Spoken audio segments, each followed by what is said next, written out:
अब आपका टेस्ट है 5 मिनट्स का। ये सवाल तो 8 नंबर का नहीं है, माजरत। ये सवाल अब 3-4 नंबर का बनेगा, क्योंकि ये वो IS-41 के साथ आया था। IS-41 वाला पार्ट मैंने इसका उड़ा दिया। तो ये जब आपके पास बुक आएगी ना इंशाल्लाह, तो अब ये IS-21 का पेज नंबर बनेगा 411। पास पेपर 1 तो याद है ना, हमने किया था ये वाला, इम्पोर्टेड फ्रॉम चाइना और दुबई बेस्ड। तो IS-41 और IS-21 का एक दफ़ा मिक्स सवाल आया था, उसमें से मैंने ये सवाल निकाला है IS-21 का।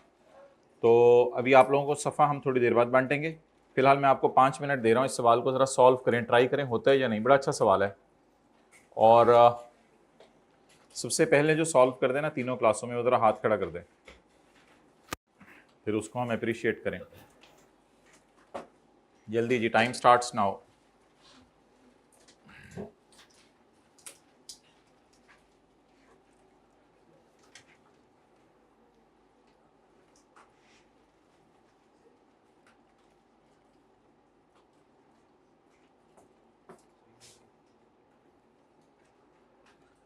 ठीक है, जज़ाकल्लाह। माय डियर्स, कोई फिगर पकड़े, लिखना शुरू करें एंट्रीज ना, फ्री होगा ना। बस जो चारा है गाय के लिए, उसको इन्वेंट्री का नाम दे दें अब फिलहाल। और अगर चारा फिर खा ले तो उसको एक्सपेंस में डाल दीजिएगा, ऐसे ही बनेगा ना। मार्कर खरीदते हुए कॉलेज एंट्री कर लेगा इन्वेंट्री डेबिट, और मार्कर इस्तेमाल करते हुए एक्सपेंस डेबिट। खरीदते हुए बोले, खरीदते हुए इन्वेंट्री बेचने तो नहीं है ना, इन्वेंट्री उस तरह की तो नहीं है। और इस्तेमाल करते हुए एक्सपेंस। तो चारा खरीदते हुए इन्वेंट्री डेबिट, चारा भैंस के लिए खरीदा है, और जब चारा उसने खा लिया एक्सपेंस डेबिट। करें करें।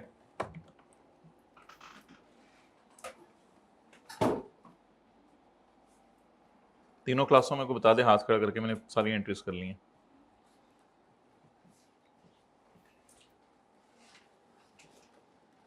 करें करें, बस शुरू करें। अभी इस तरह देखते रहेंगे तो नहीं होगा फिर।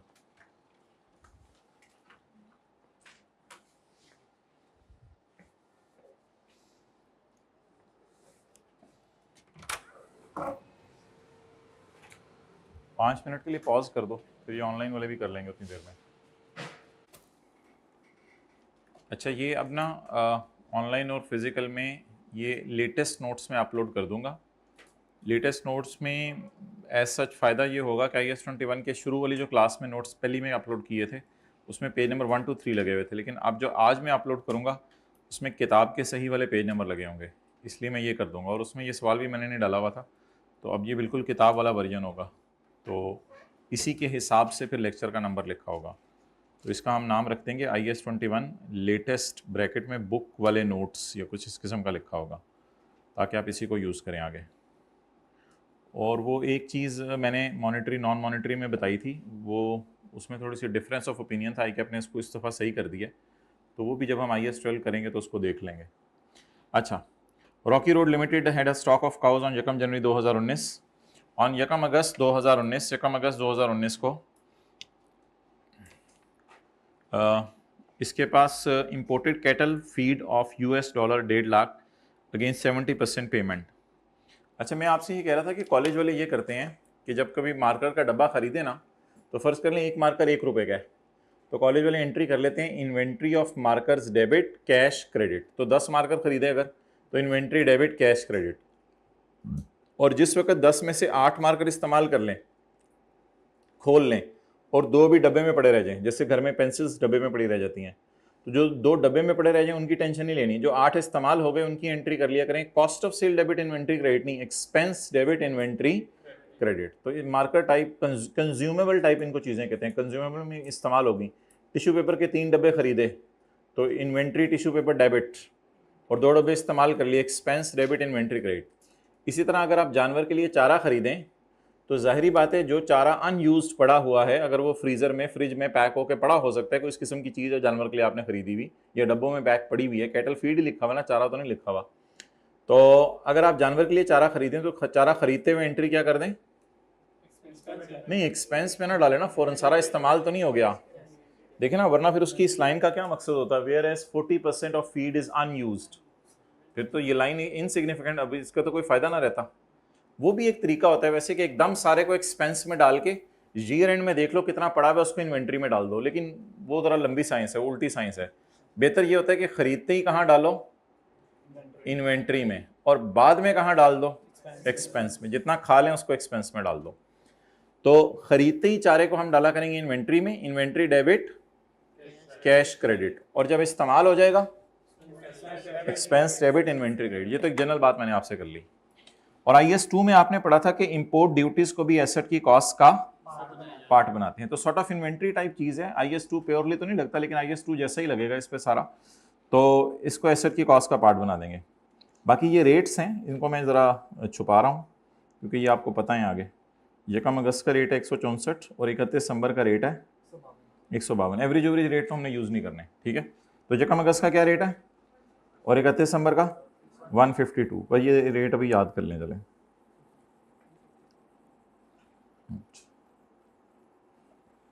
जनरल एंट्रीज करनी है फॉर ईयर एंडेड 31। ओके, बहुत अच्छा किया कुछ लोगों ने जिन्होंने पेमेंट प्लान पहले से बना लिया था। 70% पेमेंट अभी कर दी है, तो क्या करें, वर्किंग खोल के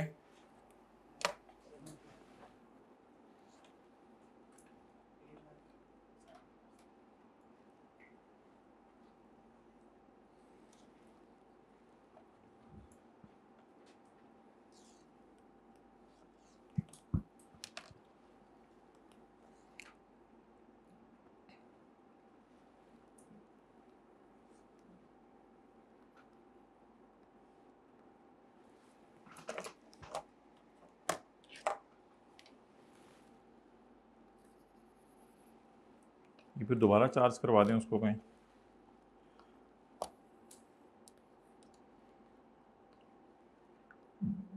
₹1.5 लाख इंटू 70%, तो पेमेंट प्लान पहले बना लें। वर्किंग $1,50,000 इंटू 70% जी 1 लाख। आप ज़्यादा डिटेल में ना जाया करें, बाकी खुद ही लिख लिया करें। $45,000, तो टोटल कितने हो गए, $1,50,000। अब ऑन यकम अगस्त 2019 हमने 70% पेमेंट कर दी, तो there is no advance payment, क्योंकि बस इंपोर्ट भी उसी दिन कर लिया। ऑन यकम अगस्त वी इंपोर्टेड। अब ये वो वाली एडवांस पेमेंट वही नहीं है कि चीज़ें आने से पहले पेमेंट कर दी हो, तो हमने इंपोर्ट कर लिया 70% पेमेंट करके। और इस दिन रेट क्या है, एक्सचेंज रेट क्या नजर आ रहा था आपको, अब खोल लें, अब क्या फायदा है इसको छुपाने का। 164, तो 164 को यूज करें। बोलें जी, यकम अगस्त 2019। So please pass the general entry, inventory debit. अच्छा, अगर एडवांस पेमेंट नहीं है तो इसको कोई बैलेंसिंग निकालना जरूरी नहीं है। अब आप इसको स्पॉट रेट पे भी रिकॉर्ड कर सकते हैं, क्योंकि कैश और पेएबल दोनों रिकॉर्ड करने हैं, और कैश भी आपको पता है 164 पे ही पड़ा होगा और पेएबल भी 160, तो अगर आप डायरेक्ट भी निकाल लेते हैं तो इसमें कोई परेशानी वाली बात नहीं है। लेकिन बैलेंसिंग निकालना है तो बैलेंसिंग निकालना है, कोई मसला नहीं। लेकिन अलग अलग एंट्रीज ना करें ना, आप लोग पता नहीं क्या कर रहे थे, cash credit, inventory debit, payable credit, इन 3 चक्रों में तो ना पड़े। वो तो क्लास में आपने 3 चीजों को इकट्ठे सवाला था, एडवांस, कैश, पेएबल, और इधर आप लोग कैश और पेएबल की एंट्री अलग अलग कर रहे थे, पता नहीं क्यों टाइम जाया कर रहे थे। $1,05,000 ज़रब 164 और $45,000 इंटू 164। जी अब आप मुझे बता दें कि रुपीज इन 1000 में सॉल्व कर लें या रुपीज में, 1000 में, मिलियन में, चले 1000 में कर लें। 1722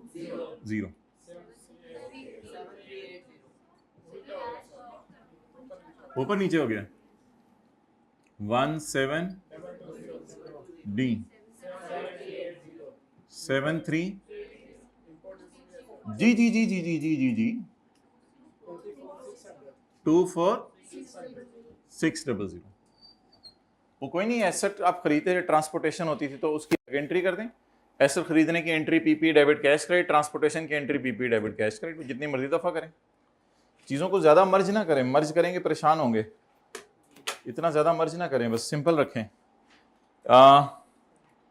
the feed is specially design to provide vital nutrients to cows that keep them healthy, मोटा मोटा, and improve the quality of their produce, और दूध भी बड़ा अच्छा आएगा और गोश्त भी। चलो आगे चलो, अब इससे क्या करना है। At year end 30% of amount is payable, वो तो हमें पता है 70% पे कर दी थी, बाकी अभी तक पेएबल ही है। Whereas 40% of the feed is unused, sorry वो बात रहेगी ऑल्सो पेड वाली, मैं ऑल्सो पेड 5% कस्टम ड्यूटी। तो कस्टम ड्यूटी को कैपिटलाइज कर दे, यानी इन्वेंट्री की कॉस्ट का पार्ट बना दे। अब असल में ये फिगर 24,600 ना पहले निकली नहीं हुई थी, इसलिए मैंने ये एंट्री अलग से की है। ये 24,600 निकाल कर इस पे 5% लगाना है। और किसी तरीके से आपने निकाले तो बता दें, उस पर डिस्कशन कर लेते हैं। 24,600 पर आपने ये 24,600 आपने रुपीज में निकालना है, इस पे फिर आपने 5% लगा देना है। क्योंकि अगर एडवांस वाला सवाल होता तो एडवांस वाले सवाल के अंदर भी जो है वो आपका फिर बैलेंसिंग आनी थी, बस ये रुपीज वाली फिगर के ऊपर 5% लगा दें।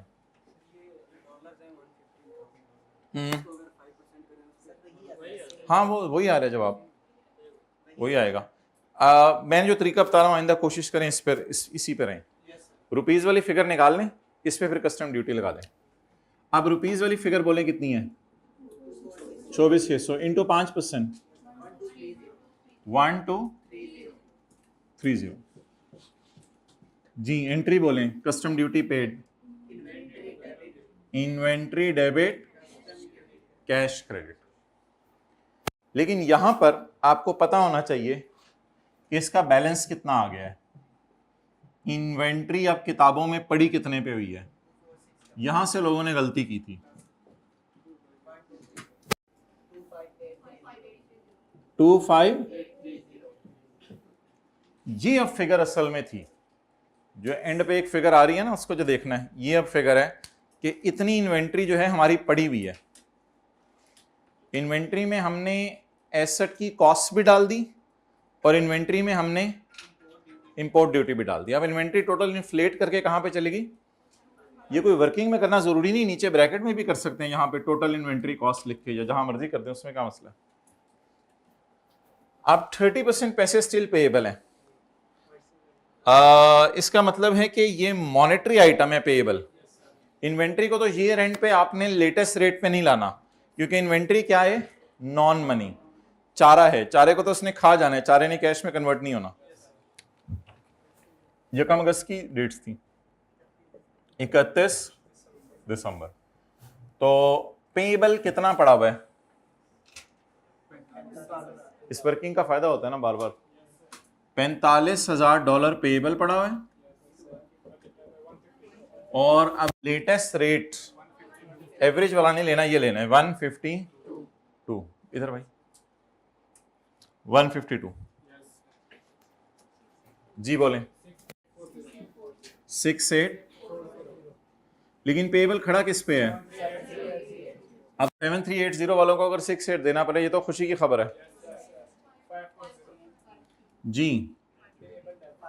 पेएबल डेबिट और exchange gain credit 5।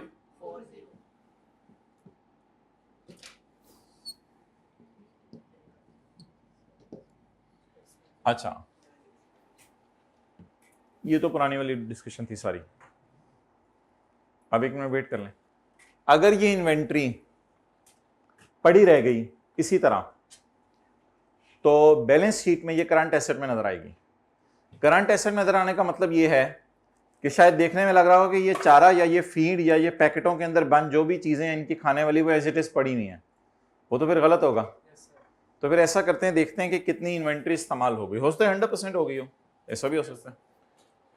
Where as 40% is unused, तो यूज कितनी हुई है 60%। तो 60% की एंट्री मेरे ख्याल से करेंगे, 40 की तो नहीं करेंगे। एक्सपेंस में ले जाएं जो चारा खा लिया, एक्सपेंस डेबिट इन्वेंट्री क्रेडिट, वो फिगर पकड़ें 25830 में से 60% यूज हो गई, 15498। मैं ये नहीं कह रहा कि एंट्रीज 100% सेम थी, लेकिन बस सेम थी एंट्रीज, वो हाथ खड़े करें। ओके एक मिस्टेक, और किसी ने पूछना हो कि किसी और तरीके से चल रहे हैं वो पूछ सकता है, वरना फिर आगे चलते हैं।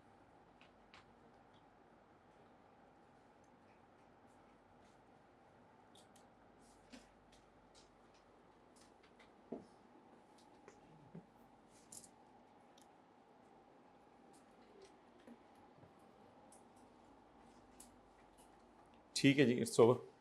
अगला सवाल करें। बस ये आप टेस्ट ही अपना समझें।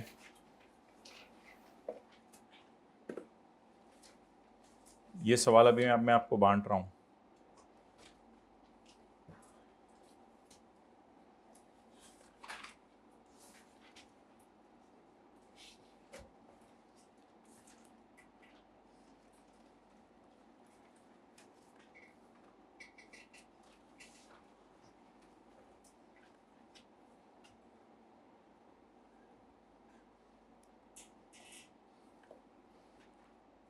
ये सवाल हम आपको बांटने लगे हैं अभी।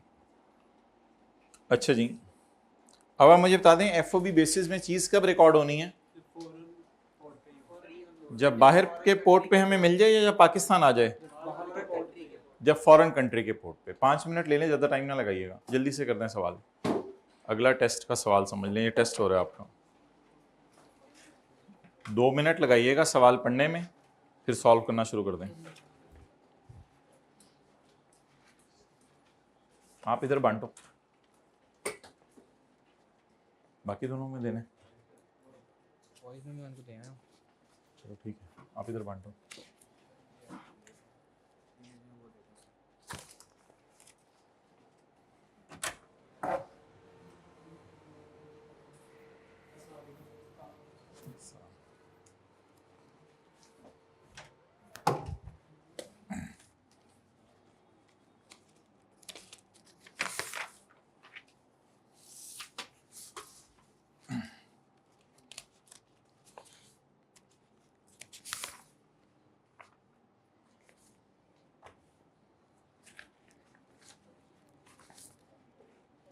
पीछे वाली रो में चला दें।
उधर भी जाके पूछ लें। और किसी को चाहिए सवाल?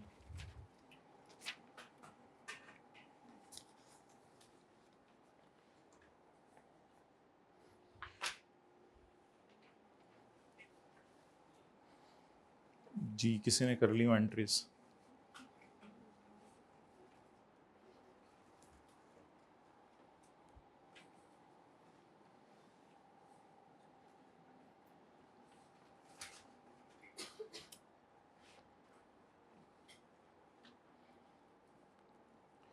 क्या बनाने के लिए क्या मंगवाया है? ट्रेन बनवाने के लिए, ट्रेन बनाने के लिए इंजन मंगवाया। तो ठीक है, इंजन डेबिट कर दें पहले, जब फिर ट्रेन बनना शुरू होगी तो पीपी डेबिट कर दीजिएगा। जिस तरह भी देख लें, कोई इतना हार्ड एंड फास्ट नहीं है कोई।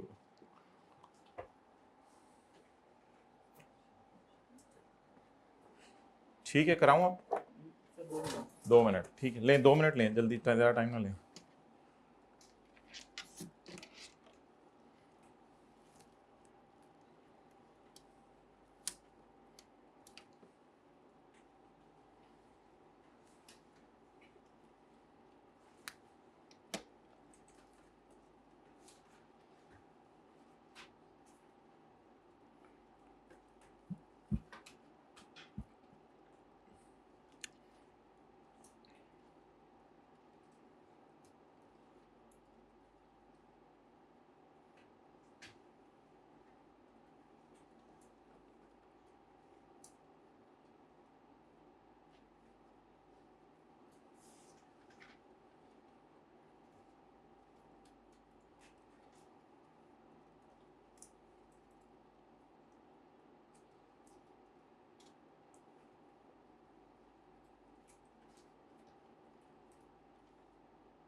कर लिया।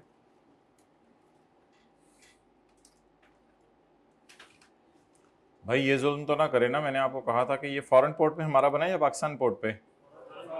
तो इंजन इन ट्रांजिट कितने लोगों ने डेबिट किया है? In transit. हाँ, तो ऐसे तो ना करें, आपने डायरेक्ट इंजन ही डेबिट कर दिया। इंजन का डेबिट करने का मतलब आप उसे टच कर सकते हैं, फिर पाकिस्तान आने पे इन ट्रांजिट को ख़त्म करना था, ये करवाया था आपको।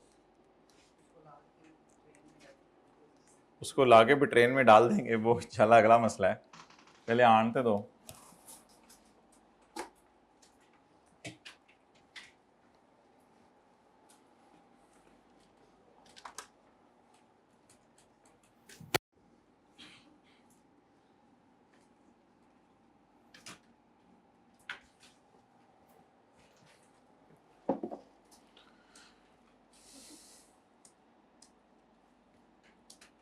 टेस्ट के लिए तैयार रहें, बस ये सही तैयारी करके आए हैं इंशाल्लाह मंडे को।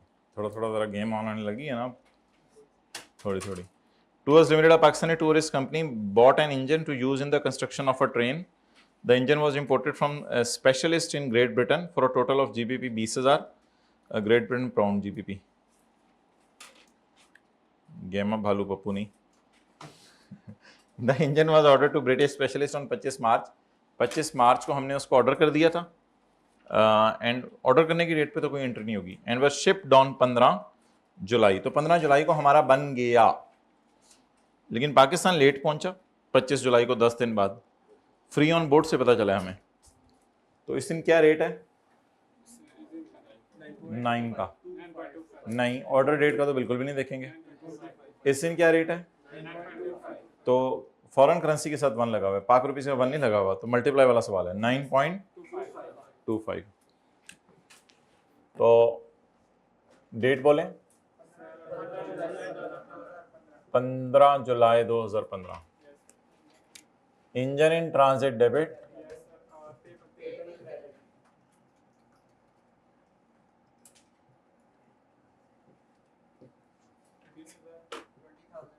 20,000 GBP multiplied by 9.25 rupees in 1000 में। ओके 185 जी। 10 दिन बाद वो आ गया। अब ये इंजन जन हो गया या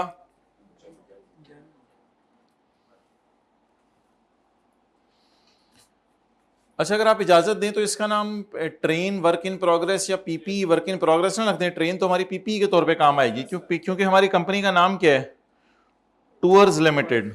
तो हमने नॉर्मली टूर कहीं लिखा भी होगा वैसे, टूर कराने के लिए कहीं लिखा हुआ ट्रेन किस लिए है? तो ट्रेन हमने बेचने के लिए तो नहीं खरीदी।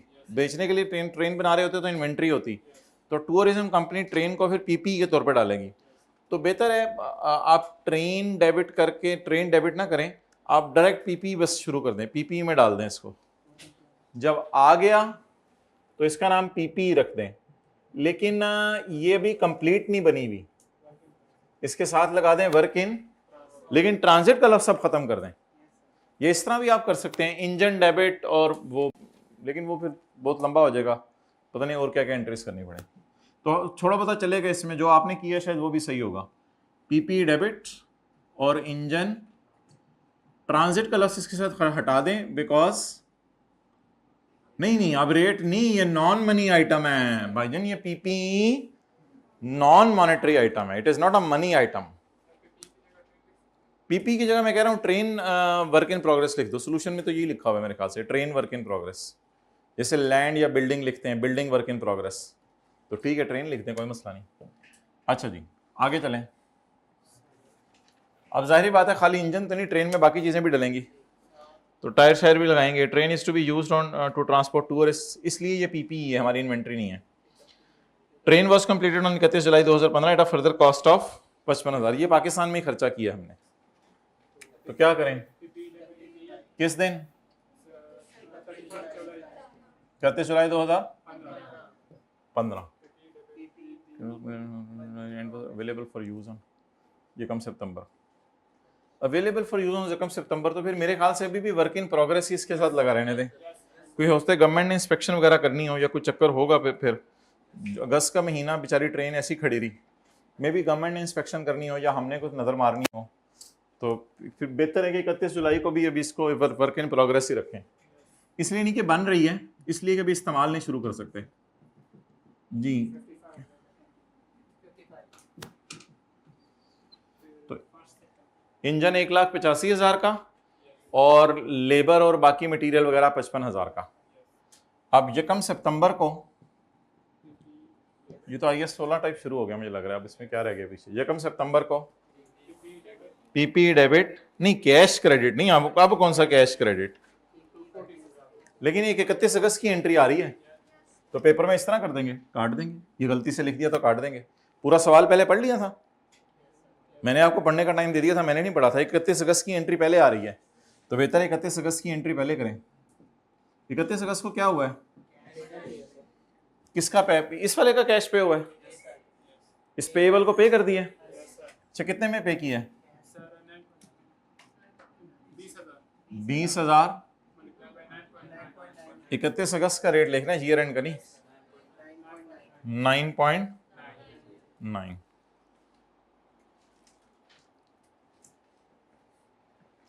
जी बोलें। 190 पेएबल किस पे खड़ा है, बाकी एक्सचेंज लॉस 13 मेरा 13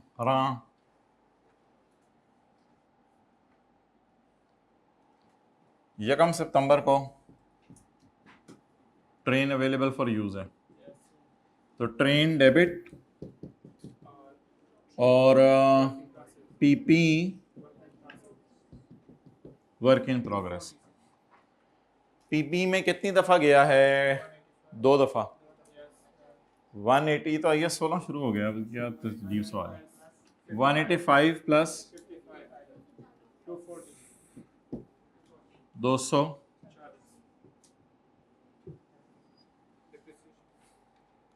डेप्रिसिएशन।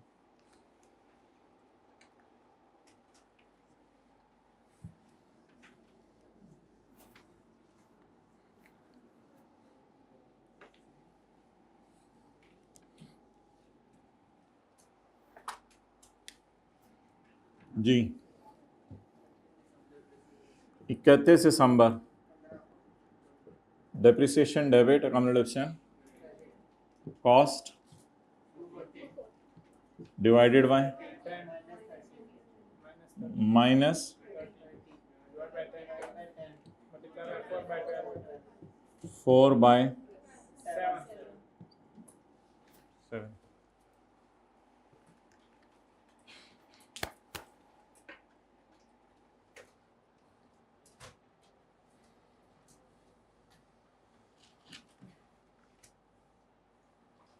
अब आप 5 मिनट में अगला सवाल करें, 10 मिनट में एमसीक्यूज, फिर 3 बजे तक फारिग करें, खत्म काम।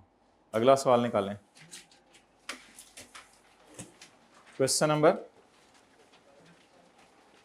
अगला क्वेश्चन नंबर 25।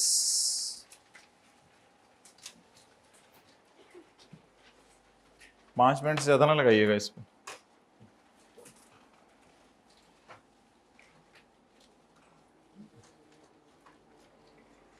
भाई अभी कैमरा उधर ही रखो, इनको नोट करने दें। एक दो फोटोकॉपीज शायद गलत हुई हैं, तो मुझे बता दें किसी के पास ये सवाल नहीं है तो।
अच्छा, ये थोड़ा सा आपको भूल गया होगा, डीएटी क्या होता है?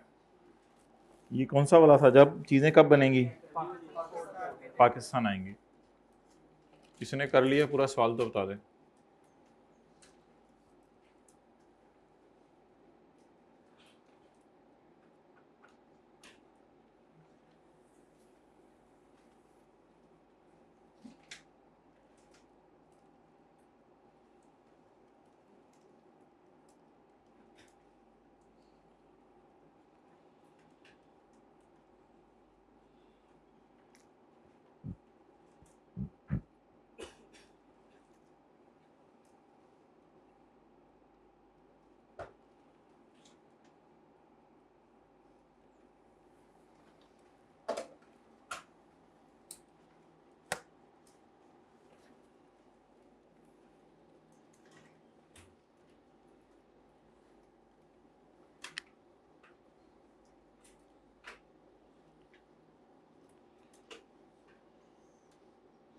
ज़बरदस्त किस्म का टेस्ट होना चाहिए मंडे को।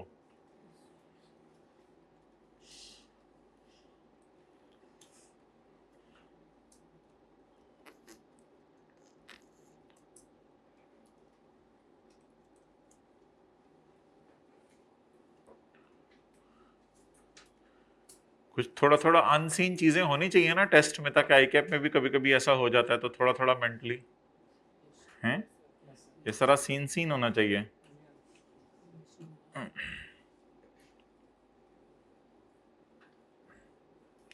जी, किसने कर ली एंट्रीज? 1 2।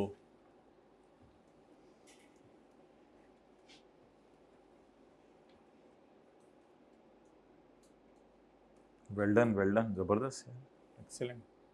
दिखाएं।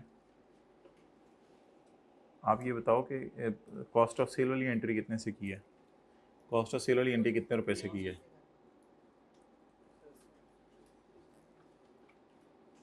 पहली दफ़ा पढ़े हो एफ टू? माशाल्लाह, वेल डन जी। और किसी ने कर ली हो?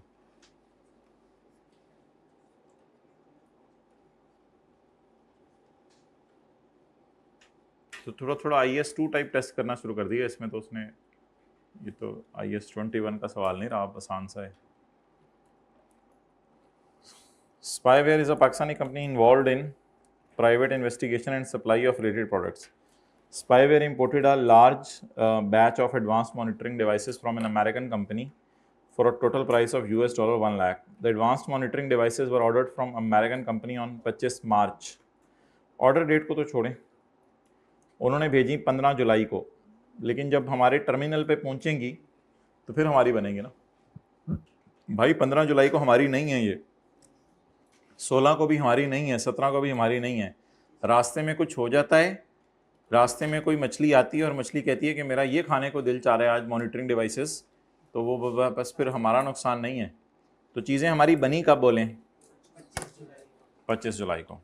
तो बताएं जी 25 जुलाई को एंट्री, आज इधर करके ज़रा ट्राई करें पेन से। 25 जुलाई 25 जुलाई 2015 बोलें जी एंट्री। नहीं, मॉनिटरिंग डिवाइस तो नहीं, हमारे लिए कौन सा स्टॉक है, हमने तो आगे बेचनी है ना। इन्वेंट्री डेबिट और पेएबल क्रेडिट जी। बोले भाई कितने से, कितनी डॉलर जो भी हैं? 1 लाख मल्टीप्लाइड बाय 7.6 760 डन। तो ये 25 जुलाई की एंट्री होगी। आगे चलें जी। 31/12/2015। असल में देखें, वो कह रहे हैं advance monitoring devices are to be sold via one of its retail outlets, यानी पाकिस्तान में रख के बेचनी है। रिटेल आउटलेट तो पाकिस्तान में होगा ना। On 31 December 2015 80% of monitoring devices had been sold. 80% बिक चुकी हैं at a markup of 20% on cost. Spyware paid the बकाया अमाउंट इन अगला साल ही है ना, ठहरे मुझे ईयर एंड देख लेने दें। हाँ, बकाया अमाउंट अगले साल पे की है, चलें उसका तो ईयर एंड पे उसको पेबल को वर्सी वाली कैलकुलेशन से गुजार लेंगे। फिलहाल बस IS2 वाली एंट्रीज अब उसने टेस्ट करने की कोशिश की है, जो कि हमारा इस वक्त ऑब्जेक्टिव नहीं था, लेकिन IS2 रिवाइज करना पड़ा अनलकीली। IS2 वाली एंट्रीज। अच्छा, सेल की एंट्री होगी, वो आपकी बात ठीक है कि कैश डेबिट और सेल क्रेडिट वाली एंट्री हो जाएगी, लेकिन जो है ना अभी ऐसा करें, इसकी कॉस्ट ऑफ सेल पहले निकाल के रख लें, क्योंकि उसकी बेस पे हमने जो है ना इसकी वो करनी है, cost of sale debit inventory credit. 760 into 80%, 608।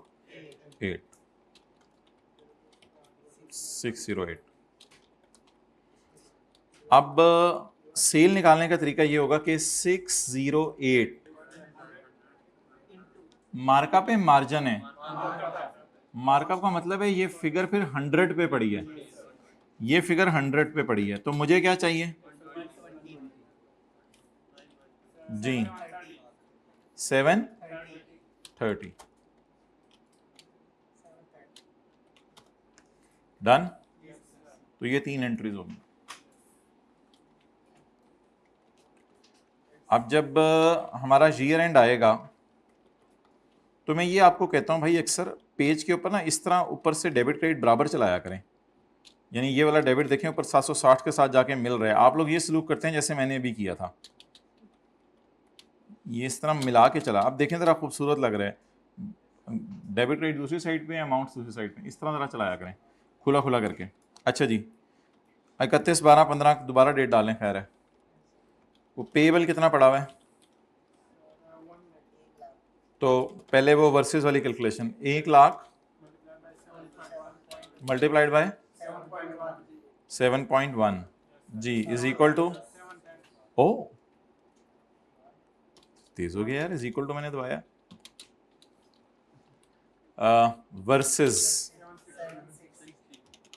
Minus 760,000 versus की जगह हम भी देखते हैं कि तू आगे क्या कैसे चलता है। ओह 50,000। अब माइनस से प्लस के चक्कर में ना पड़े, मुझे बताएं किसको किस पे लेके जाना है। 760 को 710 पे लेके जाना है, तो liability, entry, payable debit, exchange gain in P and L. जी बोलें। 50।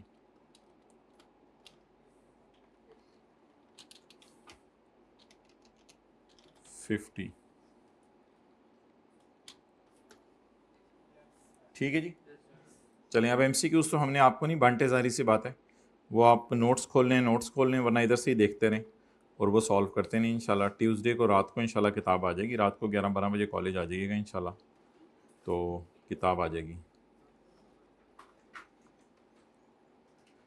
भाई इस दफ़ा ऐसा करो कि पहला टेस्ट ही ऐसा बना देते हैं कि ये लोग ना ज़रा सोचने पे मजबूर हो जाएं कि अच्छा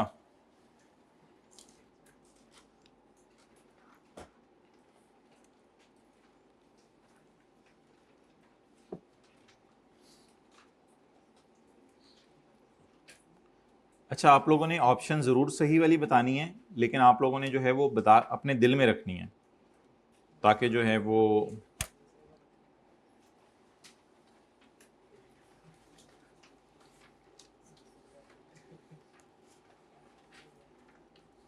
लिख लें अपने रजिस्टर पे एमसीक्यू नंबर 21 और उसका जवाब लिखें आगे जल्दी से, ताकि इसको ख़त्म करें फिर हम। जी पता चल गया या वो नोट्स खोल के देखने पड़ेंगे? बता दें भाई, नोट्स खोलने पड़ेंगे? अच्छा किताबें ही बंद बिल्कुल कर चढ़िया। व्हाट्सएप खुला हुआ है किसी का? ओए होए होए,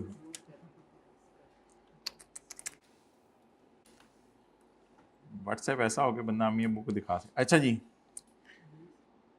विच of the following best describes the key difference between functional currency and presentation currency? Functional currency is chosen by management. ना ये नहीं होता, ये तो आपके कंट्रोल में नहीं है। चूजन बाय मैनेजमेंट नहीं, स्टैंडर्ड बताएगा कौन सी फंक्शनल करेंसी है, जहां पे आपके एक प्राइमरी इकोनॉमिक एनवायरमेंट है। ये चूज तो फाइफो वेटेड एवरेज में आप कर सकते हैं पुत्र, फंक्शनल करेंसी नहीं हम चूज कर सकते। अगर आपको ये भी नहीं पता ना, तो आपको और कुछ भी नहीं पता।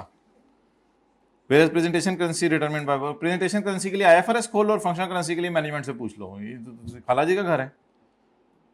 Functional currency is based on economic, while presentation currency is used for financial.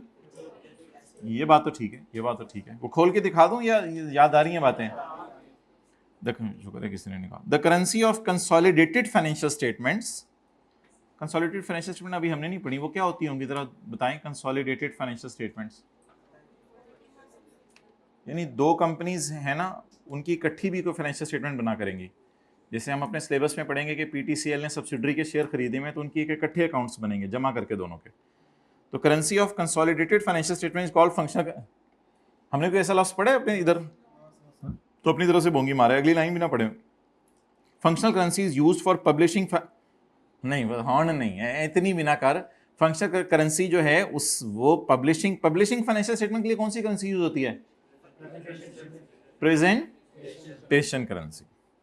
और presentation currency day to day transaction पुट्ठा सा। तो असल ये नहीं, एमसीक्यूज होने चाहिए कि इनको सही करो। ये होना चाहिए। ये क्या एमसीक्यू में ये सुनो कर दो, बच्चों वाले पेपर बना रहा है। तो भाईजान बी ऑप्शन थी करेक्ट। चलिए 20।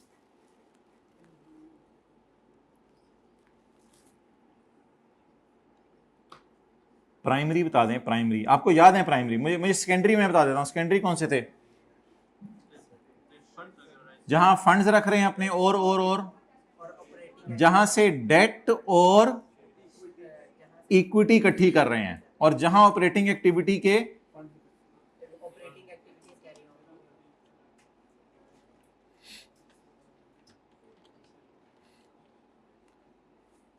आप लोग ना किसी को बताइएगा ना, आप इधर से पढ़े हैं बच्चों को क्या बच्चा आप क्या करें, हम कॉलेज से पढ़े हैं, बस इस तरह कह दिया करें। क्योंकि आपको बताइए कभी कोई फायदा नहीं होता। ठीक है, अब याद आ गया। सेकेंडरी ये थी पुत्र, अभी तो 6 दिन, अच्छा इधर कोई नहीं बैठा हुआ, पुत्र अभी तो 6 दिन हुए हैं, तो ये लाते हैं आपको चीजें भूली हैं। तो जब 12 दिन का हम पढ़ लेंगे फिर क्या बनेगा अगले हफ्ते के एंड पे आपके, और जब 18 दिन का हो जाएगा, मीन्स 6 दिन वाली चीजें याद नहीं है। आप बता दें कौन सी ऑप्शन है, ए और, चलें आगे, ए और डी, ये भी करने की जरूरत नहीं है, ये 18 हमने कर लिया था। 17 नहीं किया था, हो गया था। An entity can have only, हाँ ये हो गया था, ये हो गया था, ये नहीं हुआ था 16। ये कोई लिख रहा है कौन कौन से मैं एमसीक्यू करवा रहा हूं, कोई लिख ले जरा, फिर मुझे एंड पे जरा बता दीजिएगा, अब से ऑनवर्ड्स लिख लें, बता दीजिएगा, लिखें जरा। 21 की है, 20 की है, ताकि आज के नोट्स में डाल सके ना। 21, 20 और 16, 16 का बताएं जी। हाँ जी, दूसरी बात वैसे हमने कभी क्लास में पढ़ी नहीं, लेकिन चलें फिर भी सोचें जरा। नहीं, मैंने आपको एवरेज रेट बताया था कहाँ लगाना है, ऐसा तो ना करें, मैंने आपको एवरेज रेट लगवाया नहीं, क्योंकि अभी तक हमने लीज नहीं पढ़ी।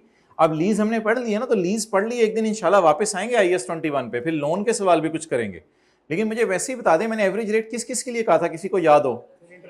इंटरेस्ट इनकम और इंटरेस्ट डिविडेंड वगैरह के लिए तो मैंने एवरेज रेट नहीं आपको कहा था। अब बताएं फिर, तो कौन सी ऑप्शन करेक्ट है? चपेड़ मारूं मतलब मैं, अब मैंने आपको बता दिया, कहीं ये ना बताइएगा कहां से पढ़े हैं। ठीक है, अभी अभी मैं पहले आपकी करता हूं, अगर फील हुई तो फिर मेरी बात आपने माननी है, वरना बता दिया करें कहां से पढ़े हैं। भाई मैंने आपको एक बताया था कि जो IAS 16 वाले सवाल नहीं किए ना असल में हमने, इस वजह से ये MCQ आपके जहन में नहीं आ रहा। वो बात जहन में नहीं आती जो क्लास में सिर्फ एक दफ़ा की हो और उसकी प्रैक्टिस ना हुई हो। तो ये बात हमने क्लास में एक दफ़ा की थी और इसकी प्रैक्टिस नहीं हुई भी। अब किसी को बात याद आ रही है तो बता दें। मैंने एक बात की थी कि सारे एक्सचेंज गेन लॉस P&L में जाते हैं, सारे एक्सचेंज गेन लॉस कहाँ जाते हैं? P&L में। लेकिन एक और बात भी की थी, आपको याद होगा, वो थोड़ी सी एक और बात की थी, वो बात आपको शायद याद हो, ये हमने पढ़ी थी कि अगर नॉन मॉनेटरी आइटम्स को किस पे रख लिया? फेयर वैल्यू पे, तो फिर इनको रिट्रांस करेंगे लेटेस्ट रेट पे। और अगर IAS 40 वाले हैं वो, तो उनका एक्सचेंज गेन लॉस भी P&L में जाएगा। और अगर IAS 16 वाले हैं, अब अगर ये बात आपको याद नहीं थी तो बिल्कुल परेशानी की बात नहीं, क्योंकि इसके हमने न्यूमेरिकल्स नहीं किए। इसके हमने न्यूमेरिकल्स इसलिए नहीं किया, IAS 40 के न्यूमेरिकल्स किए हैं मैं, इसके हमने न्यूमेरिकल्स इसलिए नहीं किए कि किसी दिन हमने रिवैल्यूएशन रिवाइज करना है, उसके बाद इंशाल्लाह IAS 21 में आके इसको भी करेंगे। आप कितने लोगों को थोड़ा थोड़ा याद आ गया? कुछ ज़्यादा याद आना ज़रूरी नहीं। तो रूल सुन लें, अगर IAS 16 को आने वाले दिनों में हम क्या करेंगे, IAS 16 वाले एसेट्स को रीवैल्यू, तो रीवैल्यू करने की वजह से रिवैल्यूएशन सरप्लस FR1 में पड़ा हुआ है, आपने कहाँ जाता है? ओसी। तो फिर उसका एक्सचेंज गेन लॉस भी ओसी में जाएगा, लॉस की भी बात करेंगे फिर। तो इसलिए ऑल आइटम्स तो गलत है, काफी आइटम्स पे कह सकते हैं। डिविडेंड को एवरेज रेट पे नहीं रखा जाता, इसकी जगह किस किस को रखा जाता है? इंटरेस्ट इनकम और इंटरेस्ट। ये बात तो बिल्कुल भी याद नहीं ना, क्योंकि ये भी न्यूमेरिकल्स में नहीं की, तो इसमें कोई मसला नहीं, आपने गलत बताया तो मैं बता दूंगा नहीं नहीं नहीं नहीं, वो एवरेज कुछ और थी। वो मैंने कहा था डेटर डेबिट सेल क्रेडिट वाली एंट्री भी एवरेज से कर सकते हैं अगर बहुत ज्यादा ट्रांजैक्शंस दिन में हो रही हो। लेकिन कुछ चीजें ऐसी हैं जिनको हमेशा एवरेज रेट पे रखना है, वो हमने पढ़नी है क्लास में न्यूमेरिकली। ये कर लिया मैं, कर लें, बता दें। ये तो अभी आप पढ़ के आए हैं, हो गया तो बता दें, फिर आगे चलते हैं। Which is not a primary, primary कौन से हैं?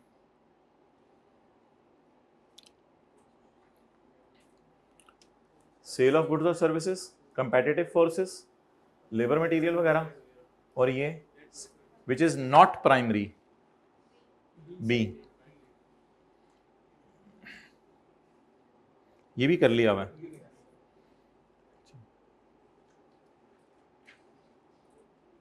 ये भी रहने दे।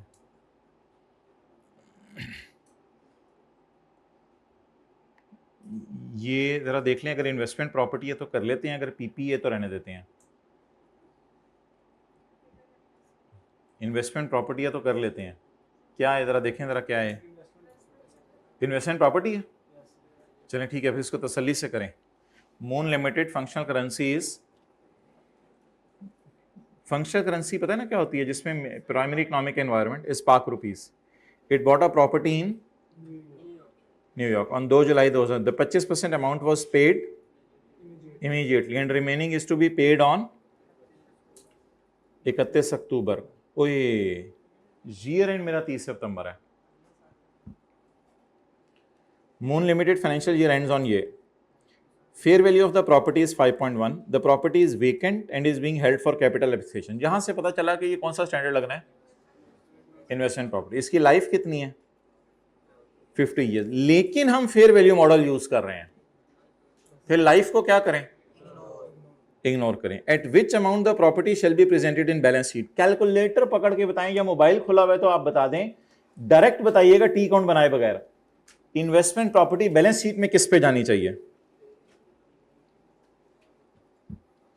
टी काउंट ना बनाएं इन्वेस्टमेंट प्रॉपर्टी का, अकल लगाएं।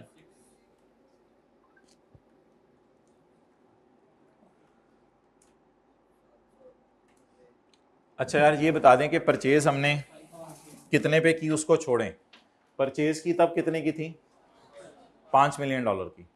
ईयर एंड पे कितने की होगी, और इसको लेटेस्ट रेट पे लाना पड़ेगा ना, क्योंकि रिवेल। तो 5.1 इंटू 158 ईयर एंड। कितने लोगों ने यही किया, हाथ खड़ा करें।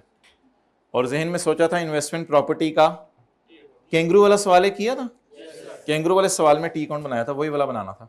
लेकिन एमसीक्यूज में कोशिश किया करें कि टी काउंट बनाए बगैर डायरेक्ट कैरी डाउन निकालें। आगे चलें। Which is the total charge slash credit. Charge से मुराद मेरे ख्याल से एक्सपेंस होगा, और क्रेडिट से मुराद खुशी होगी, इनकम। या फिर नेट करके दोनों को बता दो, यानी खुशी और गम को नेट करके बता दो कि P&L में क्या जाएगा in respect of the above. ओहो, फिर तो ये लंबा चौड़ा खाता है। अब हमें टी काउंट बना के एक्सचेंज गेन लॉस और फेयर वैल्यू गेन लॉस में निकालना पड़ेगा, और जो पेएबल अगले साल पे हुआ है उसका भी फिर कोई डिफरेंस निकालना पड़ेगा। क्लियर है? चलें ठीक है, 2 मिनट लगाएं या कर लेंगे खुद ही, और सोल्यूशन तो इसका दिया हुआ, समझ आ गया ना क्या करना है। टी काउंट बना, आप लोग खुद चैलेंज लेना बस, ठीक है, मैं क्यों कराऊं। टी काउंट बना के इसका बैलेंसिंग निकाल लीजिएगा, गेन लॉस और पेएबल का। ओके, ये भी छोड़ें, ये भी आसान है। 7 होमवर्क में डाल देंगे आपके, ये नहीं अभी करना। अच्छा जी, ये तो बच्चों वाला सवाल है। Star sold goods at the date of transaction on 31 December, rate was इतने, और अगले साल पैसे मिल गए हैं। रेवेन्यू किस पे रिकॉर्ड करें, डेटर किस पे रिकॉर्ड करें, अगले साल शायद गेन लॉस कितना आएगा, ईयर एंड पे गेन लॉस कितना आएगा। पहले लेक्चर 1 में जो पहला सवाल किया था डेटर वाला, वो वाला सवाल है ये, तो ये भी होमवर्क में डाल देंगे 5। और इसके बाद जो है वो बस ये कोई इतने ज़रूरी नहीं है, ये आपने ऊपर कर लिए हैं। और 1 वीक क्रेडिटर का सवाल है, ये होमवर्क में डाल देंगे। जाए